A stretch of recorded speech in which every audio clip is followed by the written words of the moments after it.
Mga araw guys, nagluto kami ng tabugok at sinabayan na rin namin ng pagpawingwit at sobrang nalilingaw talaga kami at di na namin pinasaylo yung ibis at pinudtrip namin dito sa dagat namin at for sure na mabubungkag na naman at mawawagtang mabaho nito at samahan niyo kami. What's up ninyo guys? For today's adventure ay babalik na naman tayo ng dagat at siyempre bago tayo bumalik ng dagat ay kukunin muna namin yung order namin na baktin dito at ayan ang as you can see naman guys, ginamit na namin si Bruno at sobrang nakakamiss lang at sa puntong ito ay medyo matagal-tagal namin din nagamit si Bruno kaya medyo umungot na yung pertahan niya pero good na goods pa rin yan si Bruno at hindi ka pa rin magmamahid dahil napaka-kondisyon niya at sa puntong ito ay mabot na nga kami dito sa bibilhan namin ng aming baboy at ayan ang kung nakikita nyo naman guys yung mga baboy sobrang tataba na at pwede nang i-food trip talaga sa sobrang laki at ayan ang as you can see naman guys, sinuod na nila IB sa sako dahil talagang isasako namin yung mga bakti namin at hindi namin madala lahat at baliwalo nga pala yung binili namin dito at ayun na nga si Uncle talagang pinasaan niya na kawawa naman yung baboy. Alam niyo ba guys, pansamantala lang talaga namin binili itong baboy na to dahil si Dindin at si Charmin hindi pa nanganak at para magkapir kami kaya binili na lang namin itong baboy para hindi ma-standby yung pera namin dito. At sa puntong ito pagkatapos na isuot sa sako lahat ay talagang sinakay na namin siya kay Bruno at talagang round talaga to si Bruno at ikakarga kahit ano. At sa puntong ito ay nakaabot na kami dito sa aming ad at ayan ang asyukan naman guys yung mga baktin sobrang liliksi talaga at sa pag-alaga ng baboy ay di bali nang magkahugaw-hugaw ka at least meron ka namang papaabutin dito at isa na rin tong investment at ayan ang as you can see naman guys, napakaliksi talaga ng mga baboy dito at hindi ka talaga magmamahal dito pag pinod-trip mo.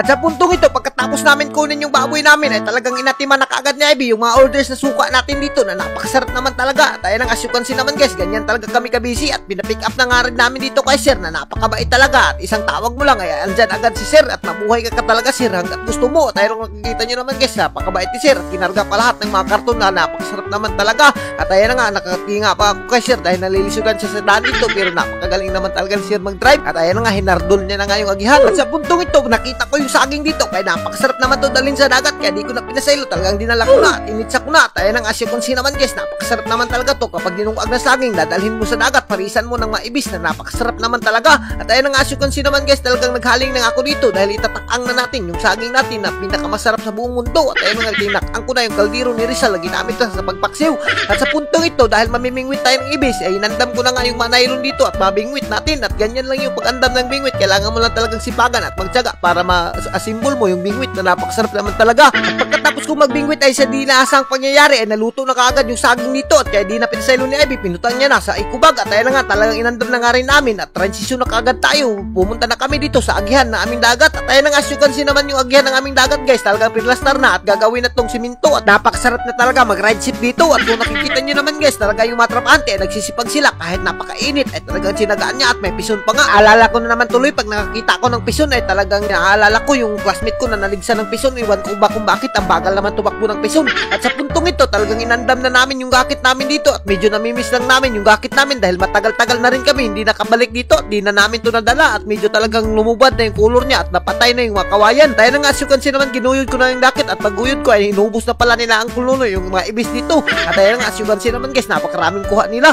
at sa puntong ito ay nanguha na nga rin kami ng paon ng mga ibis dito dahil hindi kami magpapalupig sa kanila at mangunguha rin kami at kaya nang nakikita nyo naman guys, mga lamang lang yung ipapaon natin at habang inuguyod ko yung gakit ay dinukdok na nga ni Ivy at ni Nono yung lamang natin dito at napakataob talaga at napakasarap talaga mamingwit ng ibis. Alam nyo ba guys, kapag ganitong taob-taob ay mga ibis lang talaga yung mga nagdadaginot namin dito at dalalingaw-lingaw na rin at lumusod na nga ako dito at tagahawak pa yung tubig at nabasa na yung tintin ko dito kaya sa puntong ito, puslan man nabasa na ako ay sumaon na nga rin ako dahil napungot na ako dahil sobrang tignaw kaya sumaon na ako at sila Ivy hayahay lang talaga ay pag ginuyod ko lang sila sa gakit pero napakapanangga ko naman si Ivy kaya ginuguyod ko lang siya at sa puntong ito ay malapit na kami umabot sa spot namin dito at napakatinaw talaga ng tubig at dito lang pala kami talaga sa mangroban namin dahil napakaraming ibis dito at ayun na nga si Ivy talagang relax na relax lang at talang prinsesa lang talaga yung madanitingan niya at sa puntong ito binugkot ko na nga kaagad yung gakit natin dito at ayun na nga, as you can see naman guys, para hindi siya makabuhay at baka maanod tong gakit natin, impas tayo dito at ayun na nga, inandam ko na nga yung bingwit natin dito at pulbastar na kaagad kami ni Nono dito dahil mamimingwit na talaga kami ng ibis at di na namin papasailuin dahil nagugusla at nagugutom na talaga kami dito sa lugar namin. Alam nyo ba guys, marami akong nakikita sa comment na mga marites na hindi raw nakakain yung mga ibis dito sa amin pero napakasarap naman talaga to i-food trip at ayun na, nakakuha na kaagad si Nono at magkaiba lang talaga yung ibis dito sa amin dahil malayo kami sa mga bahay at yung inyo ay malapit sa mga bahay kaya bumagsak talaga sila ng mga itats doon.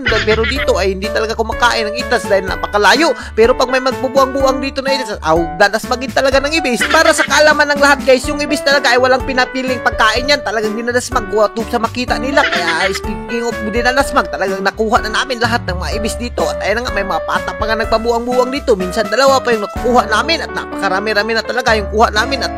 food trip to at napakasarap na kilawin nito. At for sure na magugusla na naman yung mamaritis sa kakatingin sa atin. Alam niyo ba guys, sa pamimingwit ng ibis ay bukod sa nabubusog ka na ay malilingaw ka pa talaga dito kapag nakakuha ka ng ibis at makakasingkit talaga dito. At sa puntong ito talagang binilisan na namin pagkuha dahil medyo nagugusla at nagugutom na kami at napakagaling naman talaga ni Ivy mamingwit at bilib na bilib talaga ako sa kanya. At sa puntong ito ay medyo sakto-sakto na yung kuha namin kaya dumiretso na kami dito at bumili na nga rin ako ng tabugok dito sa Managatay at napaka-presko pa naman talaga ng tabugok at napakasarap nito tuwahin. At speaking of tuwahin, talagang hinugasan ko na dahil tutuwahin natin to at inandam ko na nga yung kaldero ni Rizal na ginamit pa sa pagpaksiw. At ayan na nga, ginamit ko na nga rin yung tanga dito na napakasarap naman talaga dahil tutuwahin natin yan at yung buti natin. At ayan na nga, inandam ko na nga dito na parang helicopter talaga yung buti natin at tinakang ko na nga. Naku, si Ivy binilisan na nga rin yung paghiwa ng malamas dito dahil talagang tinabangan namin yung mga trabaho namin dito. Alam nyo ba guys, nung Valentine's Day hindi talaga kami nakapag-date ni Ivy kaya ito na lang yung gagamitin namin na araw na mag-date kami. At ayan na nga, dito na lang kami sa dagat namin mag-date. As you can see naman guys, sa tinuwa kailangan mo talagang iuna paglunod yung lamas. At habang nilunod ko yung lamas, inintay natin na sumubo. At ayan na, hininduan ko na nga muna yung ibis dito at kiniskisan ko na. Ang ganyan lang pala talaga yung paghindo ng ibis, kailangan mo lang talagang tsagaan.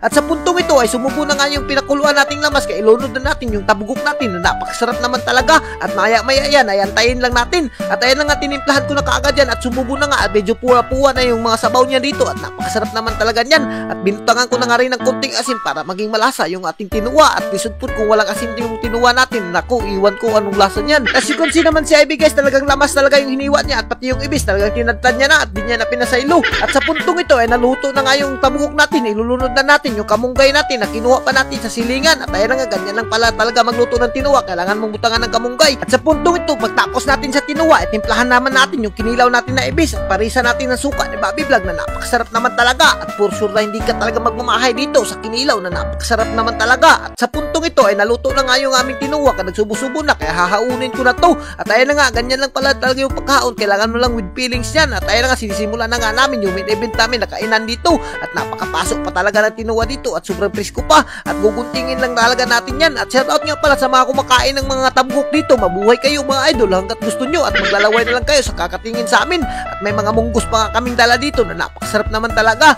At sinabaw ko na nga yung sabaw dito sa kanon at napakasarap naman talaga kapag baahaw yung sabaw mo dito at napakaraming baon namin at for sure na magugusla na naman kayo sa kakatingin sa amin. Alam nyo ba guys, dinibo talaga namin yung date namin ni Ivy dahil hindi talaga kami nakapag-date ng Valentine's kaya nga ito na lang yung pagsisilbing date namin at napakasarap naman talaga ng date na to at hindi ka magmamahay. At sa puntong ito talagang ginunting ng kadaan naming tabugok at kinitkit ko na at di ko na pinasaylo. Napakasarap naman talaga ng tabugok kapag pinarisan mo ng saging na dinungag. At ayan na nga, kung nakikita nyo naman guys, talagang di na namin pinasaylo yung mabaho at talagang nabubungkag na. At ayan na nga, talagang hinungit ko na at pati si Ivy talagang hindi yan magpapalupig pagdating sa kainan. Napakalakas naman talaga niyan humabab at pati yung pansit na niluto naman napakasarap naman talaga at binirhan na namin. At kahit anong pagkain pa yung dalhin mo dito sa dagat ay hindi ka magmamahay dahil napakasarap talaga kapag dito sa dagat. At sa puntong ito talagang medyo na binilisan na namin yung pagkain dahil medyo nagugusla na talaga kami at pati si Nuno talaga hindi na pinasaylo yung tabugok. At ayan na nga, kung nakikita nyo naman guys, talagang napaka-chill lang namin dito at napaka-relax lang yung buhay namin. Ganito lang talaga yung buhay namin dito kapag nagpuputrip.